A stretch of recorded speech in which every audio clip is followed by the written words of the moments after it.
Pura kami. Pakita ko sa inyo yung bahay ko.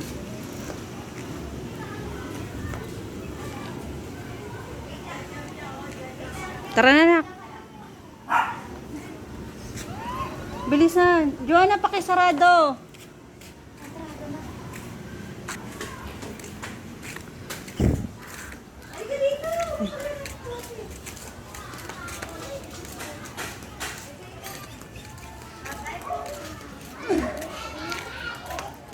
Itutour natin sila.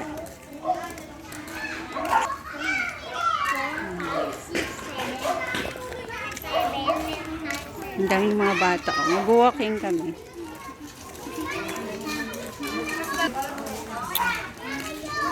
Tataikot. Mag-walking kami. Tataikot. Dito lang. Ikot-ikot lang kami. Ang aking anak na panganay. Ang bata.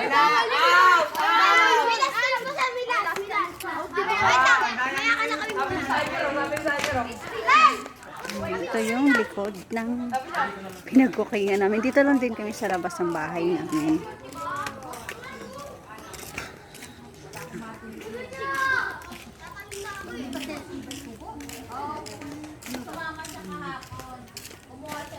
Ganda ng likod. Yun, sinuman niya. Ito yung highway. Hindi siya highway pala. Sa loob ng subdivision namin. Yan. Tapos ito yung sa likod ko. Nag-walking lang kami. Wala kaming magawa sa bahay. Yan. Yan, may store dyan. Yan. May nakita kaming pusa. Yan.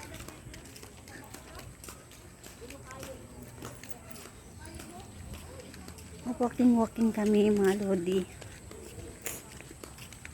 Kasi nabuburyong na kami sa loob ng bahay. Kaya labas-labas na mga sa labas. Ayan, tinawalan tayo ng cute na aso. Cute ng aso. Kaya ito, walking ang mga person. Ito. Dito lang din kayo malapit sa bahay namin.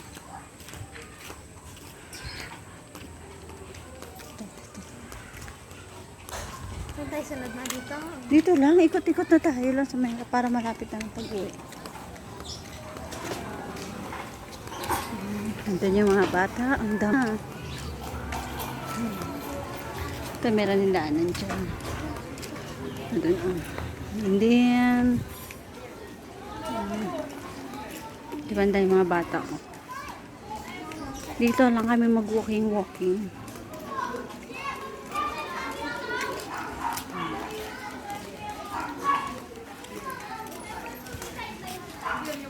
Meron din doon banda. Ando. Ando yung banda yung bahay namin. Yun. Yun. Yung white.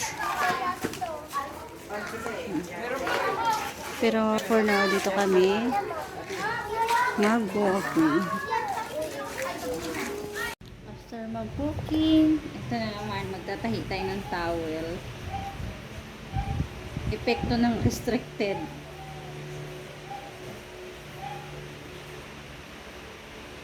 Ganito, magtatahi tayo ng towel mga lods. Kasi ano to mahaba kasi itong towel na to.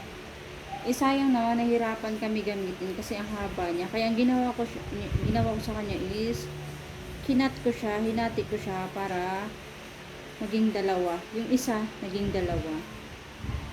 Kaya tinahi ko siya. Ito yung isa natapos ko na tahi yung isa kanina. Ito na yung isa kanina natahi ko na siya. Diba ang ganda? Bali ito na lang. Marami kasi kami mga towel na ganito, mga haba. Nag-decide ako since may pasok na rin kasi yung mga kids. Luma ng mga towel na ito mga loads. Tapos, nag-decide ako na para mas lalo silang maraming magamit na towel sa school. Ano kaya kung naisipan ko, ano kaya kung tahiin ko na lang, hatiin ko. Para mas lalong marami sa magamit na towel. Tinahi ko na lang sa gitna. Tingnan nyo pag nagtatahi ako, ang haba na sinulid na ginagamit ko. Kasi ayaw kasi yung putol-putol yung tahi ko. Gusto ko diretso-diretso. Para tuloy-tuloy yung tahi ko ba. Tulad niyan. Hilain ko na sa dulo para hindi siya magano. Pampul-pampul. Ayan. Diba? Nasanay na kasi ako ganito mga lods eh.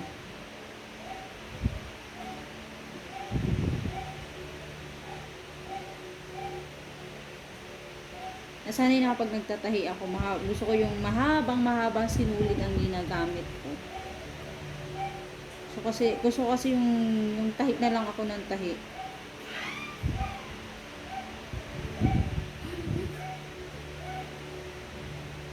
Mas bet ko magtahi sa kamay.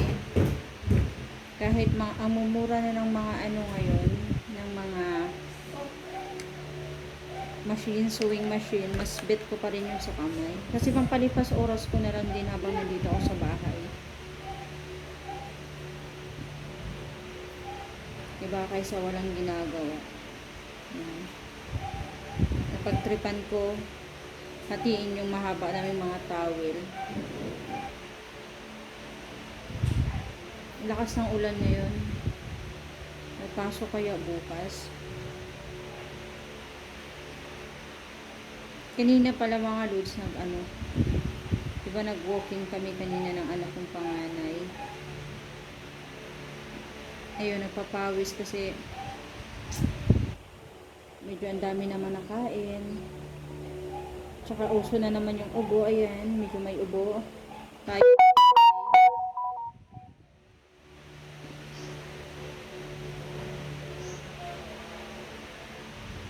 Ayan, ito lang. Ayan, nagkakarampo. Pero kung baga sabi ko sa inyo, sanay na ako mag-ayos ng mga trampol-trampol na sinulid.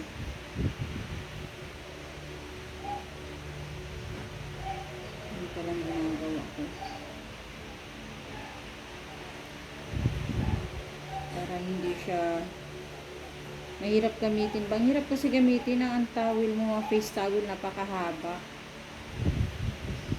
Hindi biglang dumami yung mga towel kasi hinati ko yung mahaba sa dalawa. Isa-isang hati para maging dalawa.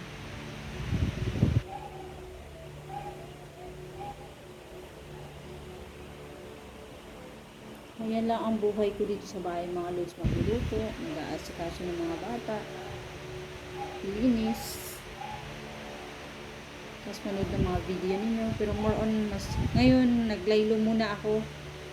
Kaya kasing restricted tayo. Kaya ito na nahimik, nagtatahi. Pikto ng restriction. Nagtatahi na lang. Yung mga lods, ang lakas ng ulan ha. Sana bukas wala ng ulan. Kasi may pasok na bukas sa mga kids. Bukas nga pala, punta ako ng school. After ko ihatid yung anak ko sa school, babalik ako ulit. Kasama na yung panganay ko kasi ihatid ko. May idudunit kasi ako na electric fan sa school. Ayun. Yung pina-under ko, tinesting ko lang muna sa bahay. Yan. Yan mga lods. Ibibigay ko yan bukas sa school kasi nga kulang sa electric fan yung mga bagets. Kaya ito-donate natin yan. Kaya yun lang mga lods. Na-update ko lang yung buhay ko. Na-update ko sa inyo kasi wala tayong magawa. Kaya ito, maghanap ng matrabaho.